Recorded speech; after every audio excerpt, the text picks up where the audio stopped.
செவ்வணக்கம், வீர வணக்கம். இன்னும் மறையாத ஐயா நல்லக்கண்ணு அவர்களுக்கு. நல்ல கண்ணு கண்ணு நல்லா இருந்தா பார்வை நல்லா இருக்கணும். அவர் பெயருக்கு ஏற்றபடி வாழ்வியல்ல ஒரு நல்ல பார்வை கொண்ட, நேர்மையான, உண்மையான, தூய்மையான, இந்த எல்லா வார்த்தைகளுக்கும் ஒரே உதாரணம் ஐயா நல்லக்கண்ணு அவர்கள்.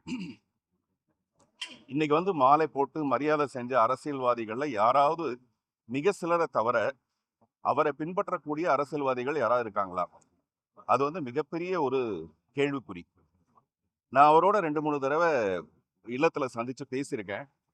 என்னுடைய எல்லா படங்கள்லையும் இந்த சிவப்பு சிந்தனையை பற்றின விஷயங்கள் எல்லாமே ஒவ்வொரு படத்துலையும், அது உள்ளே வெளியே மாதிரி ஒரு படத்துலையும், ஒத்த செருப்பு படத்துல கூட பிறக்கும் போது எல்லாரும் அம்மனமா தானே பிறக்கணும், ஏன் சில பேர் மட்டும் கோமணத்தோட பிறக்கிறோம் அப்படிங்கிற மிகப்பெரிய ஒரு கேள்வி எல்லாம் நான் எழுப்பியிருப்பேன். அதெல்லாம் அவர் பல தடவை என்னை பாராட்டி இருக்காரு. இது எதுக்காக சொல்றேன்னா, ஒரு உண்மையான நேர்மையான மனிதனா வாழ்றதே மிகப்பெரிய ஒரு அரசியல். அப்படிப்பட்ட அரசியல்வாதி நான். இன்னைக்கு இருக்க அரசியல்வாதிகள்லாம் ஏன் ஐயா நல்லக்கண்ணு மாதிரி இருக்க முடியல அப்படின்னா, அதுக்கு மக்களும் ஒரு காரணம். வெறும் அரசியல்வாதிகள் மட்டும் மாறி பிரயோஜனம் கிடையாது. இந்த முறையாவது எலெக்ஷனுக்கு ஓட்டு வாங்காத மக்கள், பணம் வாங்கிட்டு ஓட்டு போடாத மக்கள், பணத்தை கொடுக்கும்போது தூக்கி மூஞ்சில எரிஞ்சு ஒரு 10 பேர் செஞ்சாங்கன்னா அது நல்ல அரசியல்வாதிகளை உருவாக்கும். இந்த மாதிரி எந்த பாடங்களுமே இல்லாம 100 வருடங்களாக நமது ஐயா நல்லக்கண்ணு அவர்கள் ஒரு மிகப்பெரிய உதாரணமாக திகழ்ந்திருக்கிறாரு. அவருடைய மறைவு வந்து மிகுந்த ஒரு பெருமைக்குரியது. ஒரு நல்ல மனிதர், அரசியலில் இருக்கிற ஒரு நல்ல மனிதர் 1000 வருஷம் வாழ முடியாது.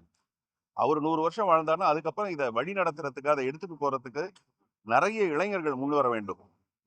அவர் செய்த செயல்களை எப்பவுமே வறுமை வந்து ஒரு நல்ல மனுஷனை மாத்திரும். நான் கூட சொல்லியிருப்பேன், உலகத்துல பணத்தை விட பெரிய விஷயம் நிறைய இருக்கு, ஆனா அது எல்லாத்தையும் பணத்தால தான் வாங்க முடியணும். அப்படிப்பட்ட பணத்தால வாங்க முடியாத ஒரு மிக நல்ல மனிதர், மிக நல்ல அரசியல்வாதி ஐயா நல்லக்கண்ணு அவர்கள். வறுமை வந்து அவர் எதுவுமே செய்யல, கொஞ்சம் கூட அவரை டிஸ்டர்ப் பண்ணவே இல்லை. அரசு ஒரு முறை அவருக்கு பணம் கொடுத்தப்ப அதுக்கு மேல ₹1 வச்சு அரசுக்கு திருப்பி கொடுத்தாரு.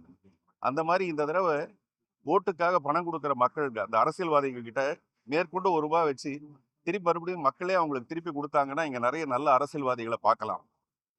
அவர் செய்யற நல்ல விஷயங்கள், அவர் செய்த நல்ல விஷயங்களை நம்ம பின்தொடர்றது மட்டும்தான் சரியான ஒரு விஷயம்.